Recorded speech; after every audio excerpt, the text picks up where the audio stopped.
ये रास्ते देखकर याद आया कि पहले के लोग, मेरे वालिदा जिस तरह मेरे वालिद बताया करते थे, हम अब उस वक़्त बहुत छोटे हुआ करते थे जब हमारे वालिद हयात थे। तो वो बताया करते थे कि अगर उन्होंने कभी शहर जाना होता था तो वो कई दिन मतलब या तो पैदल सफ़र करते ताकि शहर जा सकें, या फिर बैलगाड़ियों के ज़रिए सफ़र करते ताकि वो शहर का रुख कर सकें। कोई पक्का रास्ता नहीं हुआ करता था, कोई ऐसी सड़क नहीं हुआ करती थी जो उनको जल्द अपनी मंजिल तक पहुंचाए। लेकिन वक्त के साथ साथ अब बहुत कुछ बदल गया है और नई नई जिद्दत आ गई है, जिसकी वजह से रोड बन गए हैं और इंसान को सहूलियात बहुत सी मुयस्सर हो गई हैं। दिनों के रास्ते घंटों में तय होते हैं, घंटों के रास्ते मिनटों में तय होते हैं। तो ये रास्ते ही होते हैं जो इंसान को मंजिल तक पहुंचाते हैं। आज मैं आपको लेकर आई हूँ गाँव।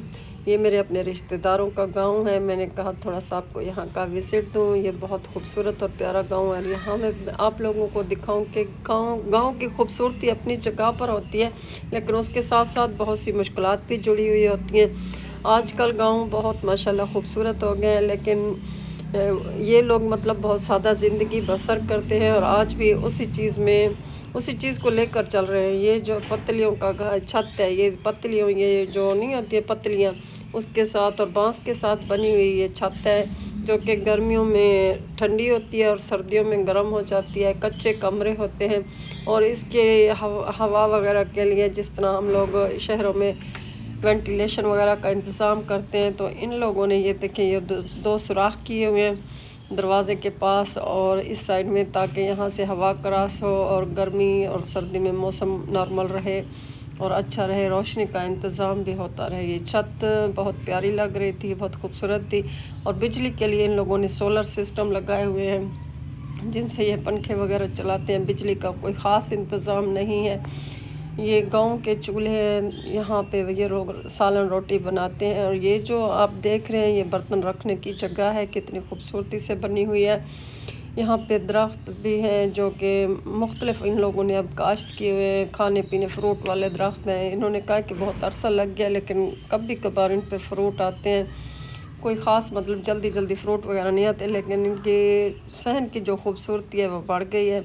ये लोग मुर्गियाँ भी रखते हैं। गांव में यही सहूलत होती है, इंसान मुर्गियाँ पाल सकता है और बकरियाँ पाल सकता है, गाय भैंसे भी पाल सकता है।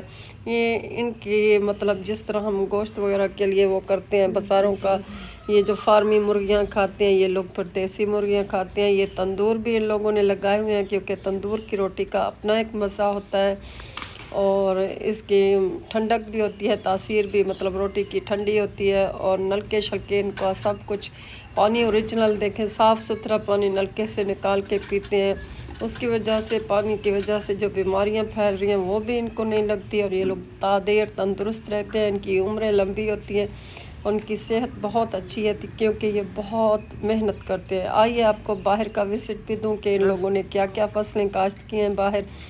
ये चावल की फसल लगी है, इनके घर के पास ही है, बिल्कुल माशाल्लाह बहुत अच्छी फसल हुई है। और ये लोग इस वजह से गांव में रहना पसंद करते हैं कि यहाँ पर थोड़ी सी मुश्किलात हैं तो सहूलियात भी हैं। इनको किसी जॉब्स वगैरह की ज़रूरत नहीं होती। ये बिज़नेस ही समझ लें कि अपनी फसलें वगैरह काश्त करते हैं, माल मवेशी रखते हैं और ख़ुद मुख्तार होते हैं, किसी की ज़रूरत इन्हें नहीं होती। माशाल्लाह बहुत अच्छी फसल है, आप देख सकते हो। अल्लाह इसको नसरे से बचाए। और यहाँ पे ट्यूबवेल बना हुआ है, बच्चे नहाते भी हैं, फसलों को पानी भी लगाते हैं। बोर का पानी है, ट्यूबवेल का ये ट्यूबवेल लगा हुआ है इन लोगों का। यहाँ पर मुझे बहुत मज़ा आ रहा था। मैंने कहा मैं एंजॉय कर लूँ अपना बचपन। पता नहीं हमने गांव बचपन में देखे हैं या नहीं देखे हैं, क्योंकि हमने जब आँख खोली तो हमारे वालिदैन एक छोटे मोटे शहर में आबाद थे, इसलिए हम बहन भाई कुछ ना कुछ पढ़ लिख के भी गए हैं। आइए आपको और फसल दिखाती हूँ कि इन लोगों ने और क्या काश्त किया है। तिल की फसल है, जो तिल होते नहीं है, वाइट तिल या ब्लैक तिल, ये वही तिल है। ये अभी सूखने के लिए इनको पहले काटते हैं, फिर गठरियों में रखते हैं और फिर इनको सूखने के लिए रख देते हैं। जब ये सूख जाते हैं तो इनकी छंटाई करते हैं और इनसे बहुत से तिल निकालते हैं, जिसे आप और हम सब खाते हैं। ये बहुत मुश्किल काम है और सब्र वाला काम है, लेकिन ये लोग कर रहे हैं। ये देखें, ये सारे तिल ही तिल है। ये गाँव है, देखें कितना प्यारा और खूबसूरत लग रहा है।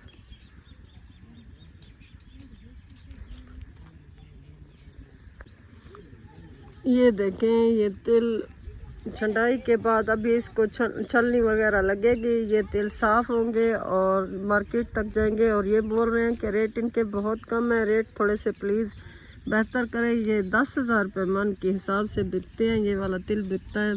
इसकी मेहनत आप देखें, इतने लोग यहाँ पर लगे हुए हैं, इसकी कटाई करते हैं, इसको सुखाते हैं, फिर इसको ऐसे बांध के ऐसे रखते हैं, फिर इसकी ये सारे हाथ से छंटाई होती है। इसकी छंटाई करके इनसे तिल निकाल के फिर ये इस पोजीशन में आते हैं। इसको फिर छलनी लगाएंगे, साफ़ करेंगे, तब जाकर मार्केट में बेचेंगे। तो इस हिसाब से रेट नहीं है ये। और गांव के लोग हैं, ये देखें, ये गुजर बसर माल मवेशी रख कर भी करते हैं।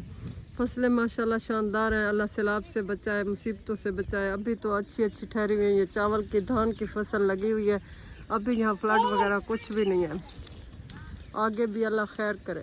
और ये खजूर हैं, देखे बड़े बड़े कितने। गांव का मंजर किस किस को याद है, किस किस का बचपन गांव में गुजरा है। गांव वैसे देखने में बहुत खूबसूरत होते हैं, लेकिन यहाँ कुछ सहूलियात नहीं होती, जिसकी वजह से थोड़ा मुश्किल भी होता है, लेकिन देखने में ये बहुत खूबसूरत होते हैं। ये बच्चे देखें ना स्कूल जा सकते हैं, ना इनकी पढ़ाई होती है, ना कोई और सहूलत यहाँ पर मुयसर होती है। ये लोग बहुत सी मुश्किलात का शिकार होते हैं। इन किसानों की इज़्ज़त करो, इनकी वजह से हम लोग रिस्क खाते हैं, वरना तो हम शहरों में बैठे वाले लोग भूख से मर जाए। ये वो वाली फसल है जो कि तिल से पहले, मतलब तिल जो जिस ज़मीन पर काश्त किए हैं ये उस ज़मीन पर नहीं है, ये दूसरी ज़मीन पर काश्त किए हैं। इस वजह से ये चावल के मतलब ये जो बूटे लगे हुए हैं इनका कद बड़ा है। जो तिल के बाद काश्त हुई है उसका कद आपको मैंने दिखाया है कि वो छोटा है अभी, और उसका बूटा इतना बड़ा नहीं हुआ। ये तिल को ऐसी गठरियों में बांध के रखते हैं, फिर इसकी सारे प्रोसेस से मुकम्मल करके तिल निकाल कर फिर शहरों में बेचते हैं। और इन लोगों के मुताबिक कि ये रेट बहुत कम है, गवर्नमेंट हमें अच्छे रेट दे। वैसे गवर्नमेंट को किसानों के लिए कुछ ना कुछ रिलीफ ज़रूर करनी चाहिए। खादें इतनी महंगी हैं, हर चीज़ इतनी महंगी है, लेकिन फिर रेट नहीं आते, तब दिल जलता है। और यहाँ पर इन लोगों ने केले भी काश्त किए हुए थे। जी हाँ, केले के दरख्त यहाँ पर मैंने देखे हैं गाँव में।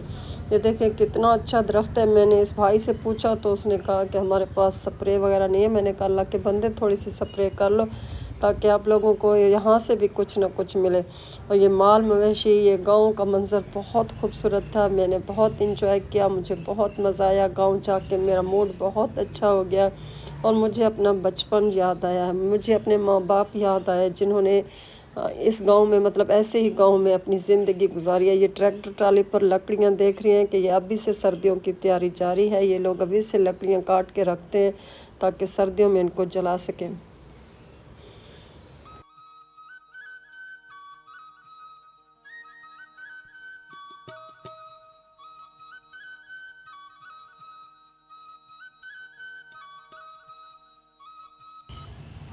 फिर हम वापसी के लिए निकल पड़े क्योंकि शाम होने वाली थी। और रास्ते में मतलब मोटरसाइकिल का पेट्रोल ख़त्म हो गया। यहाँ से हमने एक पंप था, पेट्रोल लिया, फिर हम घर की तरफ वापस पहुँच गए।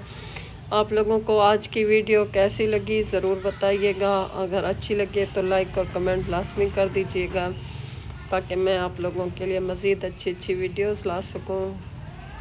मिलते हैं नेक्स्ट किसी व्लॉग में।